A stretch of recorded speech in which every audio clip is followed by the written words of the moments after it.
The harrowing story of benzodiazepine drugs can fittingly begin with this extraordinary icon of hope, the Angel of the North, a sculpture by Anthony Gormley, dramatically adorning Gateshead and Newcastle upon Tyne in the northeast of England. It's a striking image for the home of Professor Heather Ashton, who has become a veritable Angel of the North for those who have suffered and are still suffering from the terrifying nightmare caused by taking benzodiazepines, Valium, Ativan, Xanax, Klonopin, and hundreds of others prescribed by their doctors. The many side effects are painful and agonizing and can last for years, perhaps permanently. There's evidence pointing to brain damage, which the drug companies, health agencies, and governments ignore. Professor Ashton is joined by another leading international expert, Professor Malcolm Lader, OBE, in giving exclusive interviews for this documentary, helping to expose this disgraceful scandal which has persisted for over half a century. It's a medical disaster. We've had many before, and we'll have many again, but at least we can try and rectify that disaster, or at least rectify the effects of that disaster. It is a medical disaster. It's a pandemic, actually. It's like an illness all over the world of over-prescription of drugs. And the reason is partly because doctors don't think what they're prescribing, number one. Number two, pushing by the drug companies. Number two, and number three, not enough research. At the present moment, we have this large group. We've got to try and set up facilities to help them come off the medication if they should want. We need to develop alternative methods of treatment which don't expose people to pharmacological dangers, and we need to compensate them if we've made a mistake. In Newcastle, Professor Ashton set up a clinic for benzodiazepine victims. The drugs are anxiolytic and hypnotic, relieving acute anxiety and insomnia. But disastrously, the actual use has been extended by doctors, used as a muscle relaxant and for pains, sports injuries, normal life stresses like bereavement, tinnitus, and in my case it was for Meniere's disease, an inner ear problem. Despite overwhelming evidence of dangers, doctors, health authorities and governments have failed to protect citizens from this crime against humanity. Unbelievably, after more than 50 years, new victims worldwide every year are being led by their doctors into this vortex of pain and suffering, completely avoidable if prescribing is sharply curtailed by law, and patients, by law, are clearly and strongly warned of the dangers. This was a real, and still is, a real tragedy. As I say, people lose their jobs, their income, their relationships, their marriages. What we need, I think, is a wake-up call where we find people who are showing signs of brain damage, even if it's just functionally to start with, and that this would act as a catalyst. Drug companies now do list a lot of side effects, but what they don't tell you is that for a significant number of benzodiazepine sufferers, potentially millions worldwide over half a century, the symptoms, particularly the physical and painful, do not go away and can be crippling for years. In some cases, I think you suggested it was 10 to 15% of those suffering from withdrawal symptoms. They have protracted withdrawal symptoms. The symptoms go on for longer than a year, and sometimes for years, and possibly even permanently. Yes, that's only an estimate, though. There were some who didn't seem to recover fully, but most of them lost their anxiety. But there were people who still had muscle pains, muscle spasms, mostly physical things, actually, but they'd lost their anxiety and depression and nightmares and all those. The mental systems went, but the physical symptoms tended to be long-term. Yes, now this is even more contentious, what we call the persistent withdrawal syndrome. And we described that, and so did Heather Ashton, many years ago, and we were concerned about this. Now, I laid down quite firm criteria. I said that this would have to be a condition in which somebody stopped the medication, developed a withdrawal syndrome with the symptoms I've just mentioned, but those symptoms persisted.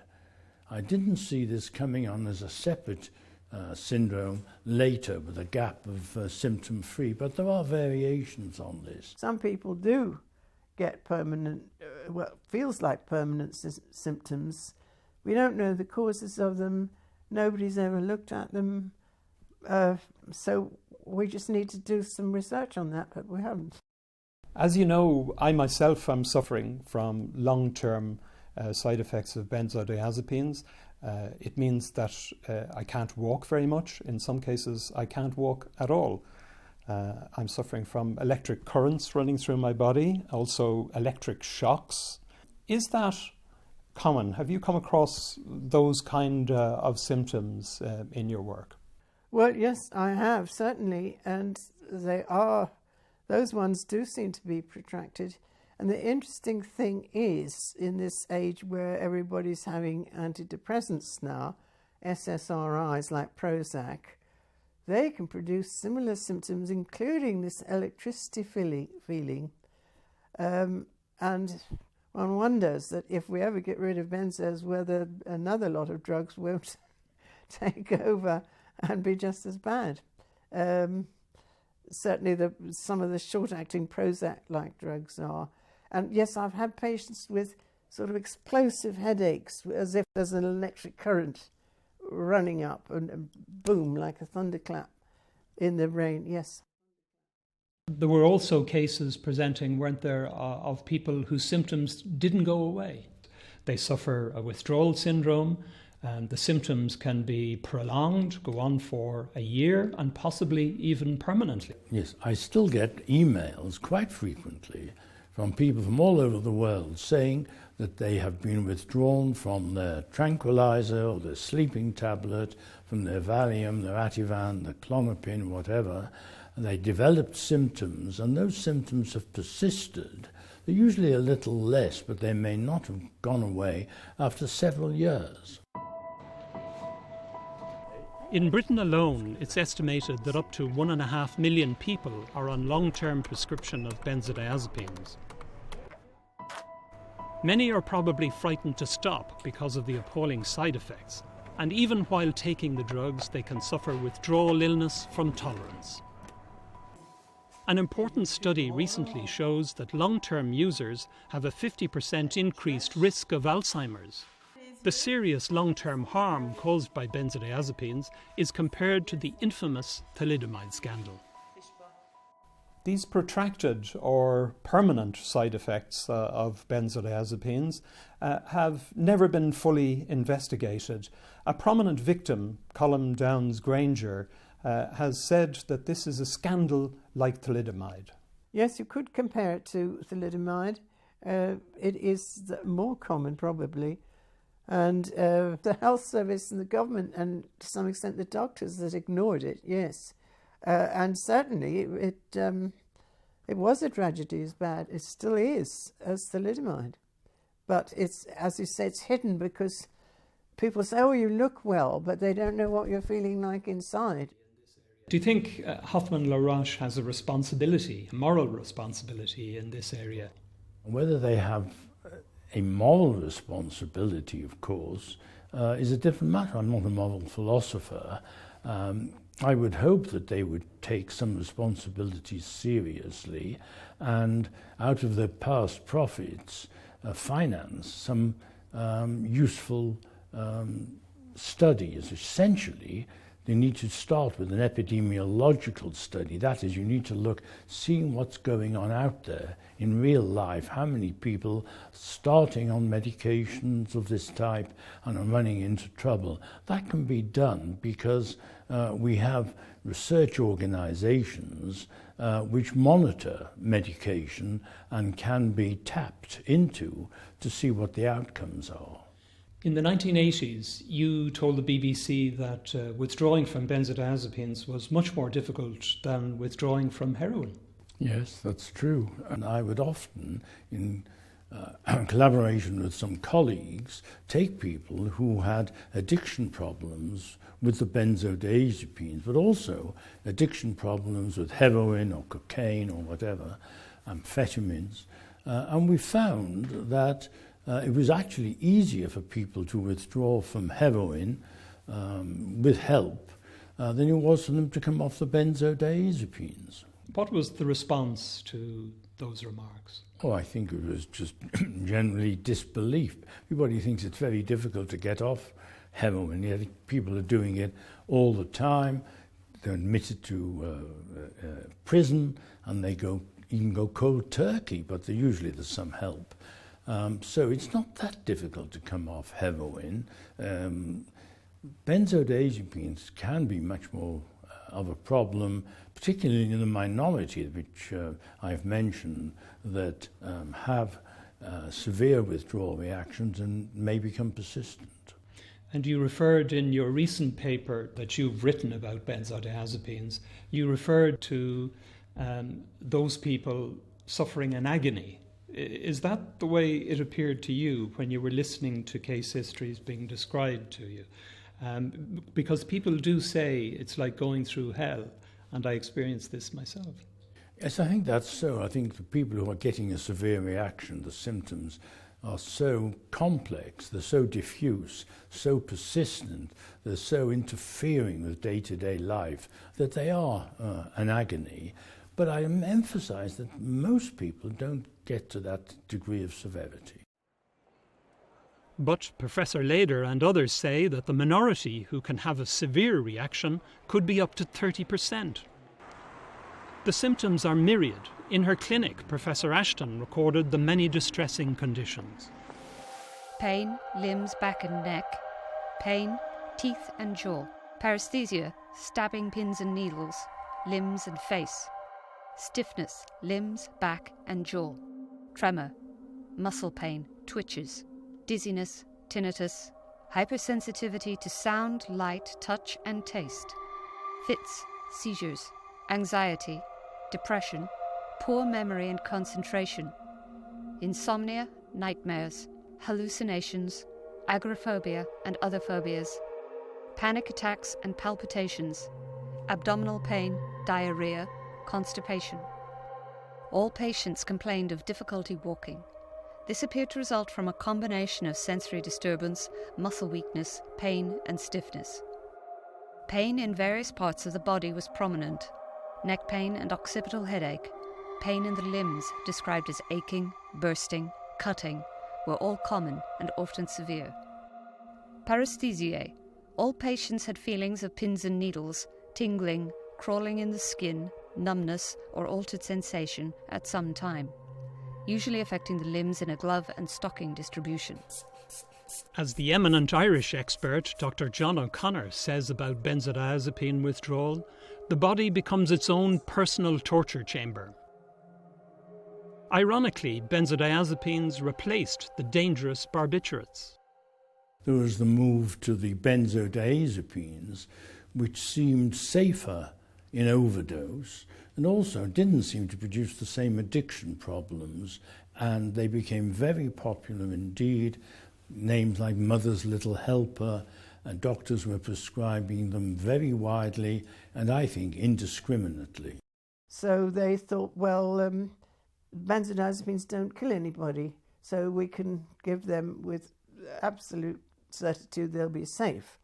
But they didn't think that they might be addictive and have other characteristics, because they worked very similarly to barbiturates. I wrote a textbook about that time in the 1960s, and I went back to have a look at what I said, and I was urging caution there. I just didn't believe these ideas that somehow the benzodiazepines were totally safe. So the companies obviously didn't research these drugs thoroughly enough before they went on the market. Why do you think that is?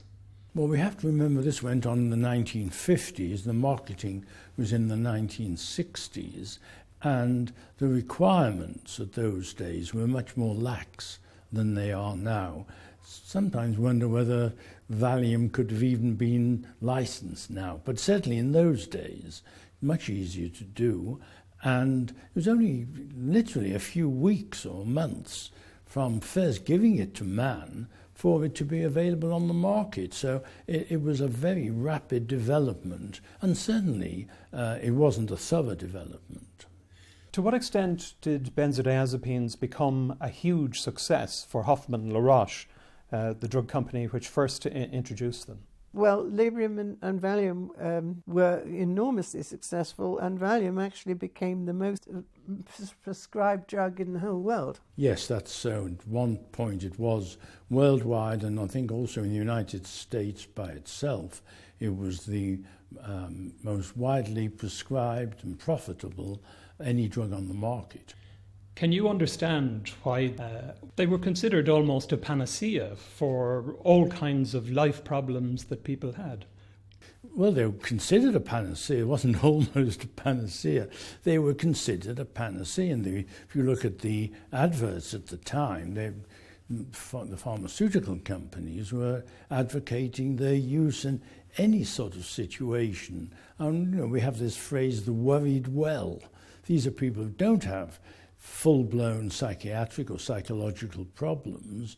They're just concerned about things in general, usual stresses of day-to-day life, and they were being urged to take the Valium and its other compounds. And they had advertised and paid for conferences and all sorts of things, and they had reps who used to come down round to every GP practice, give them free presents and all that. And so that they were pushed. And the doctors, of course, were very willing to have a safer drug.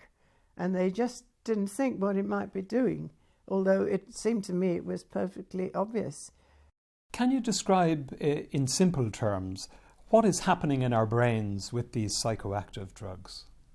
Well, the benzodiazepines enhance the actions of an important neurotransmitter, that's a chemical in the brain that normally has an inhibitory or calming effect. And so the way they work initially is very clever because they just they up this effect of calming all over the brain. So they relieve tension, they affect balance like alcohol, and they affect thinking and sensations and brain function everywhere. And then, but the body is much cleverer than people think, because it says, hey, there's a foreign body here, a thing called a benzo. I'm going to adapt to it. And so they downregulate these receptors. And in the end, the drug doesn't work anymore because they've stopped this enhancement. And so the patient starts to get withdrawal symptoms, saying, hey, I need some more of that stuff. So very often the dose has to be escalated to get the same effect. And if it isn't, people get what are withdrawal symptoms, even though they're on the same dose. Is that common? Have you come across those suffering from withdrawal symptoms? And of course, if you are suffering withdrawal symptoms before you have stopped taking benzodiazepines, and then you want to stop taking benzodiazepines so that you can recover, you're obviously going to go through a really horrible time, torrid time, while you're getting there, stopping taking benzodiazepines. Well, it gets worse unless you do it very, very gradually. And this again, what they go to detoxes. They've got lots of detox places in America. They take you off quickly. Well, that's hopeless because it doesn't give you time to get the equilibrium to swing back. You can't do that quickly. So we shouldn't be interfering with this evolutionary process in the brain. We do so at our peril. I think so, yes. I'm sure. So it's taken millions of years to get such a good organ, a good instrument as we've got in our heads. And if we mess it up, it's just stupid, really. After over 50 years, benzodiazepines are still prescribed carelessly, negligently, and inappropriately. Roche discovered and launched the first, Librium, in 1960, and then ignored a grim warning about its dangers 2 years before selling Valium. Professor Leder takes up the story of the man who discovered benzodiazepines. A man called Leo Sternbach, who was Polish, and in the 1930s he was working for Roche and was synthesizing various compounds and examining them for effect on the body and the brain. He didn't find a great deal, so he stopped working on them. And then when the Nazis came into power, Roche were taking their Jewish staff, and Leo Sternbach was Jewish, out of Europe and relocating them in the United States. So Leo Sternbach went to the United States, and looking for something to do, he picked up these compounds again and tried various substitutions in them. They were quite complex. And then eventually discovered a compound which he called metamino-diazepoxide, a long name which then changed to chlordiazepoxide, and we know it better as Librium. And he established its effect in animals and then quickly in humans, and decided they had a very good tranquilizer, and it became very popular very quickly indeed. But there was some research done on Librium even before Valium was developed in 1961 by a man called Hollister. Can you tell me a little bit about that? Yeah, well, yes, I knew Leo Hollister. He was, I think he's dead now, but he was concerned about Librium. He was concerned that he didn't believe it was devoid of addiction properties. And he did a study, which I suppose now we would regard as unethical, where he practically force-fed Librium to some inmates in a prison in the United States, and they became addicted, and then he stopped it. And there were major problems, major side effects. I think one or two of them actually had epileptic fits. And he warned that this was going to be a problem in the future. And that was 1961, and they'd just been on the drugs for 2 months. They'd been on for 2 months. This was 1961, and the paper was published in a journal called Psychopharmacology. When did you begin to have really serious concerns that benzodiazepines were actually causing real problems for people? The late 1970s, early 1980s. Well, I had two concerns. The first concern was the extent of prescription. I felt that this could not reflect definite psychiatric illness in the population. This was overprescription, and there was going to be a price to pay for that. So that was my first concern. And in fact, I wrote a paper called Benzodiazepines, Tranquilizers, the Opium of the Masses. And one of my colleagues wrote a paper called Benzodiazepine Bonanza. So our first concern was the overprescription. And then as time went on and we did further studies, it became clear that there was also dependence at therapeutic doses. And this surprised us. This wasn't supposed to happen, but it did. And trying to get the medical profession to accept this has been really a 40-year task. My symptoms have been a disabling sentence for 8 years now. There's painful difficulty walking and standing, severe stabbing pains with the sensation of electric currents passing around my body, head and neck pains, tremors, abdominal pain, and more. After taking Valium for a short time prescribed for Meniere's disease, an inner ear disorder, these symptoms started and have never stopped. Within 6 months, I had to stop working. It was the beginning of a real living nightmare, which came close to costing me my life, and there was nowhere to go like Professor Ashton's clinic in Newcastle. Why did you establish your clinic dealing with benzodiazepines in the first place? People taking the benzodiazepines, many of them by that time had taken it long term, years and years. I mean, I've seen people who've been on it for 20 years or more, and they realised that after a while the drugs didn't work anymore. And not only that, they were getting iller. And the patients that were referred to me were referred by the doctor because they said, look, there's something wrong with these drugs. I'm getting worse instead of better. we were interested in the effects long-term of benzodiazepines, and also we were running a clinic here for people, and we were getting increasing number of referrals for people who said they could not come off the benzodiazepines because of a variety of symptoms. We discussed this and assumed that they had pushed the dose up. They hadn't. So this is how we first got the idea of normal dose iatrogenic dependence. What people said when they tried to stop was really, firstly, that their anxiety or their insomnia or their tensions came back and were worse. But also they got new symptoms, and these were particularly perceptual symptoms, as we call them, so that you got people saying that sounds were very loud, that lights were very bright, that they felt unsteady, that they had pains and ringing in the ears and things of that sort. But in the 1980s there was first a trickle and then a stream and finally a river of people all wanting to get off the benzodiazepines, and that's how it started. And it fell to me, because I was interested in what was causing this, that I got involved in it. What kind of symptoms were people suffering from when they came to your clinic? Well, all sorts of things.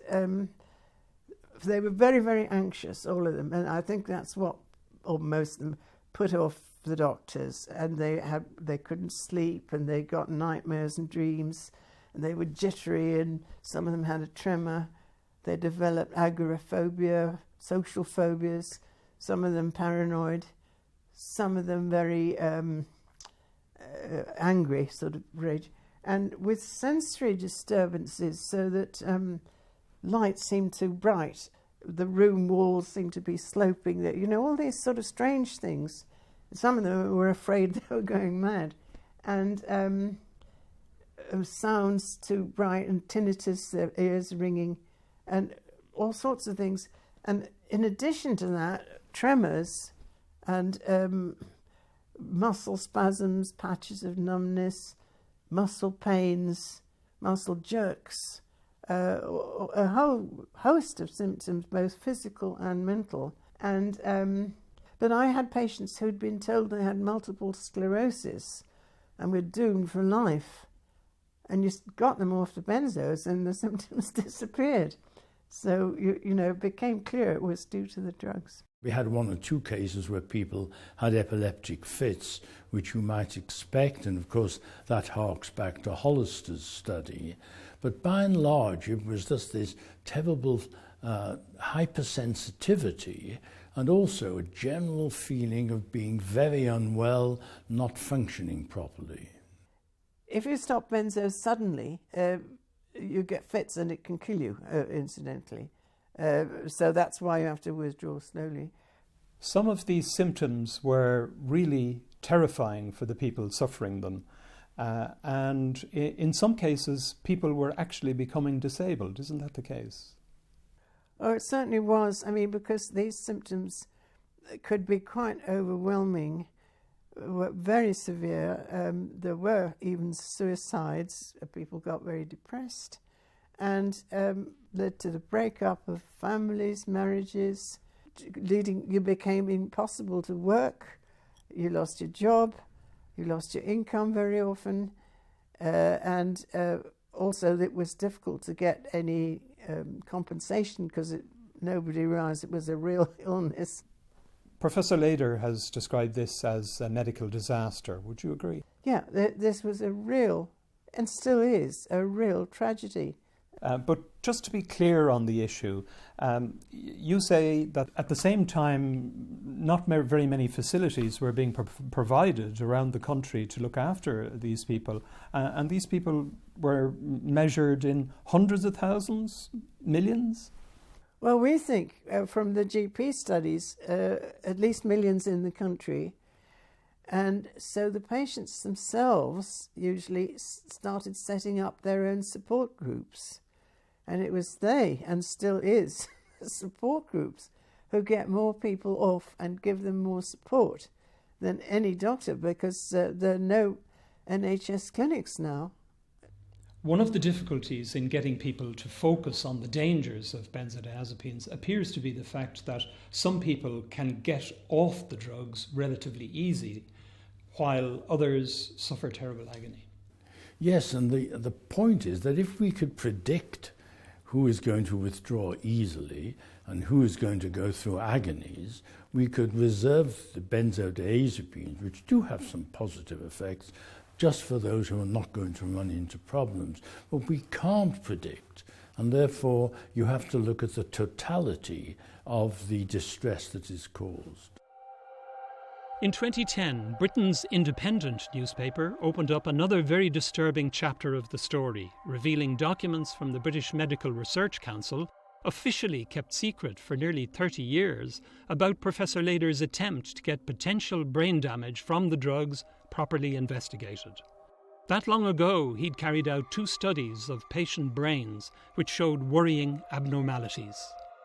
Well, we knew that alcohol, that's been well researched, taken chronically in high dose, abused in other words, can cause subtle brain damage, which is only partly reversible. I always had lurking in the back of my mind that if these people are taking their benzodiazepines for many years, decades, maybe it's having an effect on the brain as well. So we used the imaging techniques available at the time and looked at a group of patients who hadn't abused alcohol but had been on benzodiazepines for a long time. And we found some anomalies, some abnormalities which concerned us. And we thought, in view of the extent of usage of these benzodiazepines, there were millions of people, literally, who might be at risk, and we needed to go into this in more detail. I asked for the Medical Research Council to look into this, and they agreed and set up this subcommittee which met, and we looked at the evidence. The report went to the Neurosciences Board of the Medical Research Council, but nothing further was done about it. Can you understand why the results of that meeting, the record of that meeting, was kept secret for 3 decades? Well, it wasn't secret in the sense that we weren't adjured to secrecy. There was no Official Secrets Act.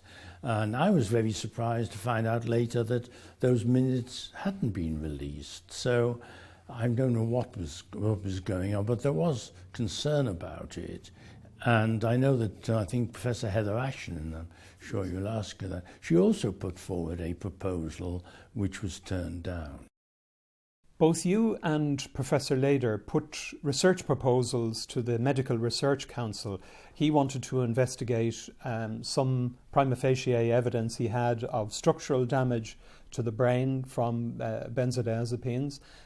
You wanted to follow up with a research group based on your clinic and a proposal to put to the Medical Research Council for a very authoritative study, and they turned that as well. We never got money for it. I had a very good sample of people, because I had 300 patients at my clinic who had followed for several years. I knew all their brothers, sisters, spouses, people who'd had a similar upbringing, so you couldn't say, oh, well, you're not you've got a selective group. And so 300 who were on benzos, 300 relatives or spouses who weren't. We could have done MRIs, studies on that for structural things.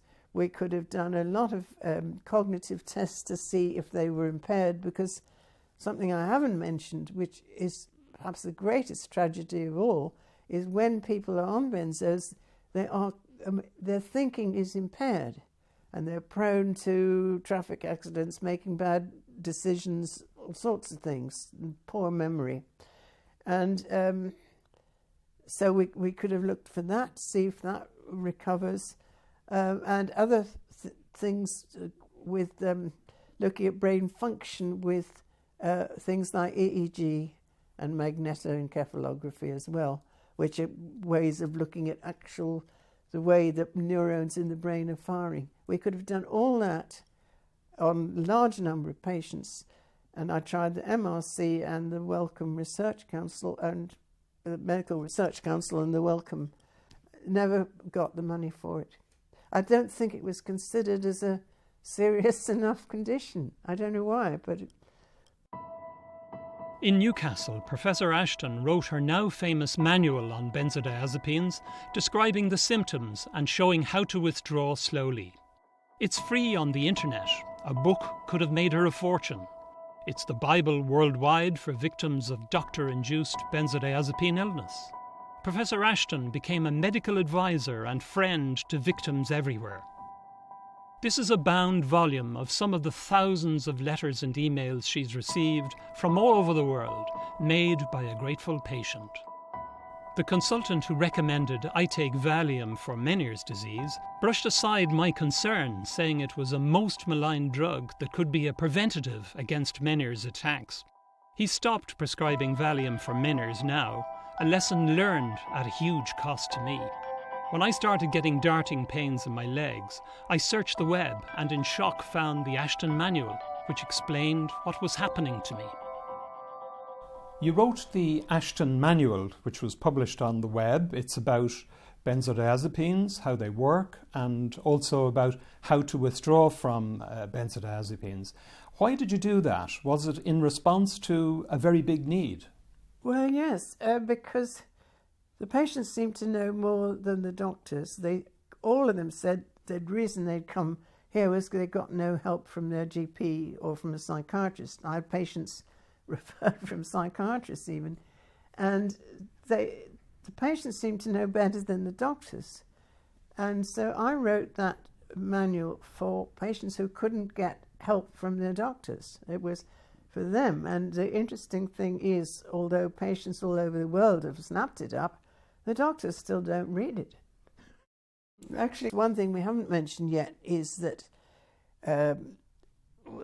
in all the literature telling you how to prescribe drugs, they all say that benzodiazepines are for short-term use only, 2 to 4 weeks maximum. And even the company that makes them says that, but it's just that nobody takes any notice. How many languages is it translated into now? Well, it's over 12. Over 12. There's a Japanese one. There's all the European languages. It has been used by literally millions of people all over the world. I presume so, yes. I mean, if you look at the prescription levels, interestingly, Japan has the highest in the world prescription levels at the moment of benzodiazepines. And they're lapping it up. And, you know, all these things have been translated by people voluntarily. I mean, they've never been paid for it or anything like that. In the United States, the National Institutes for Health report in this bar chart that drug overdose deaths involving benzodiazepines have risen sharply over the past 13 years, going from over 1,000 in 2001 to about 8,000 in 2014. Meanwhile, in December 2015, the American Public Health Association has warned that both benzodiazepine prescriptions and quantities prescribed have increased considerably. Interventions, they say, are needed to reduce the use of benzodiazepines or improve their safety. The state of Massachusetts is considering a new law to strictly limit and control prescription, requiring detailed warnings by both doctors and chemists, with black box warnings on benzodiazepines like cigarettes. Suicides have taken place with people suffering withdrawal symptoms maybe while they're still taking the drug, or alternatively going through this terrifying period where they're reducing and stopping. Is that common? Have you come across those kind of suicides? It is very disturbing, and there have been suicides. You think, can't cope with this anymore. I suppose suicide is a possible outcome, and I think more of it is maybe hidden because people don't try and come off the medication, don't come off the tranquilizers. They think it's helping them, and they go on, and in fact they go to the grave with a bottle of tablets beside them. I think it's that's where the hidden amount is. It's you don't know that you've got problems until you try and stop. Also, they cause depression. You know, what with pain and depression and anxiety and the whole lot, what is there to live for? Your marriage has broken down. I mean, it's not very high, but there have, and I don't think anybody's counted it either, but there have been suicides, usually in withdrawal, but sometimes when you're still taking them. But the numbers might be bigger than people think, because these would be hidden as well. It's quite possible that they wouldn't be reported as suicides. Well, benzodiazepines are implicated in the big suicide studies. Most people, if they're going to commit suicide, they take a big drink, they take an antidepressant, they take a benzo, they take a whole lot. And the one thing about benzos that made them so safe was that they didn't stop your breathing, they didn't depress respiration, like barbiturates do. But if you mix them with other drugs, painkillers, or antidepressants or other drugs that depress respiration, the additive effect can kill you. So whether they cause it or not, we don't know. But you can be suicidal just on a benzodiazepine alone. Cruel reality intervened in April 2016 when 49-year-old building conservationist Paul Rayner from Somerset took his own life 10 months into a painful withdrawal after stopping the benzodiazepine clonazepam, also known as Klonopin. Paul had to give up his job, which he loved. Here he's working on Truro Cathedral. Paul's side effects were shocking. His former partner and close friend, Brooke Fenton Hale, describes how he lost his sharp mental skills and felt his brain crashing against his skull, shaking and vibrating every day. He had pains and vibrations in his legs and body. He suffered tinnitus and nightmares. In the shower, the water hit his skin like needles. He spent days lying on a bed or a sofa, a far cry from the happy young man with his first daughter, Alice. He couldn't earn a living, and he couldn't take the physical or mental pain any longer. His mother, Janet Rayner, a former nurse, is very angry about what legal medications did to her son. National Health Service figures for drug poisonings in England in 2014 show that benzodiazepines far exceed illegal drugs. There were 15,385 benzodiazepine cases compared to 2,450 for heroin, 2,306 for cocaine, and 739 for cannabis. Where death is involved, heroin and morphine top the figures in England and Wales combined, but benzodiazepines are in third place. The 372 deaths in 2014 were an 8% annual increase and the highest benzodiazepine mortality rate since records began in 1993. Diazepam, the generic drug in Valium, was used in 258 cases, the highest number on record according to the National Statistical Bulletin. Other drugs were usually involved as well, as Professor Ashton said. So, with such dangerous drugs being widely prescribed, is there a moral responsibility for the drug companies to properly research this disaster? Well, drug companies are a business, and when many medical students do actually go into drug companies, they've got far more facilities and things, and we always used to say, oh, you're going to sell your soul. They do sell their souls. And the drug companies are there to make money. I don't think they have any more scruples than tobacco companies, which are already making a great fuss about smoking.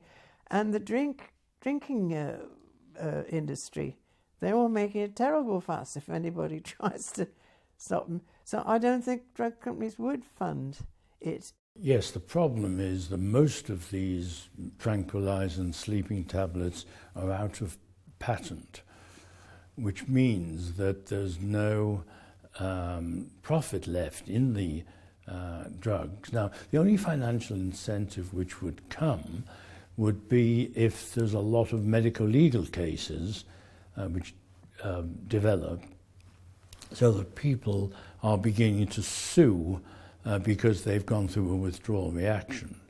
But there are cases now which are coming through. Now, I predict that if those cases are successful, and so far they really haven't come to court, we will find that the doctors' organizations will start to issue warnings that long-term prescription is not acceptable. This is what we call ex-label prescribing. In other words, it's not covered by the license which the medication is given when it is authorized. So I think that might be a development, that there will be a tightening up, but it will be imposed on the medical profession by the legal profession. Lawyers are looking for personal injury cases, and if they can tap into this, get a few cases in which the judge is on the claimant's side, that is the patient's side, you could open floodgates of everybody who's been on medication beyond the licensed month or whatever, threatening to sue their general practitioners. And that again, I think, or the National Health Service, of course, that again, I think, would be a major development. But I don't see many signs of that.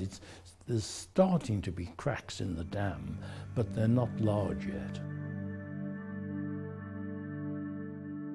But they are suing successfully. In 2015, Luke Montague, heir to Lord Sandwich, got £1.3 million sterling in damages and costs in a benzodiazepine case. There was inappropriate rapid withdrawal and misprescribing of the benzodiazepine clonazepam, causing him many painful symptoms and costing him his job. He's now a campaigner on the issue of prescribed drug dependence and a founder of the Council for Evidence-Based Psychiatry. His traumatic story was reported by the Sunday Times. His lawyer Caroline Moore, a director of UK legal firm Medical Solicitors, has secured damages from many such clients, depending on the severity of the benzodiazepine harm and income losses.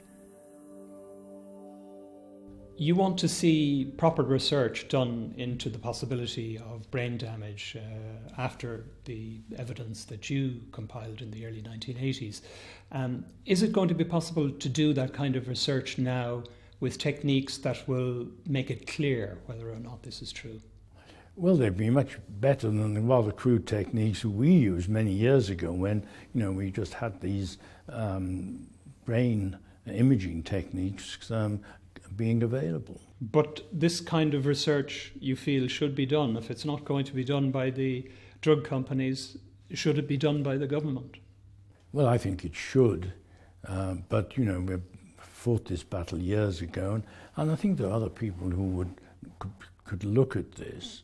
What we need, I think, is a wake-up call where we find people who are showing signs of brain damage, even if it's just functionally to start with, and that this would act as a catalyst to persuade the research organizations, the government research organizations, to provide the appropriate money.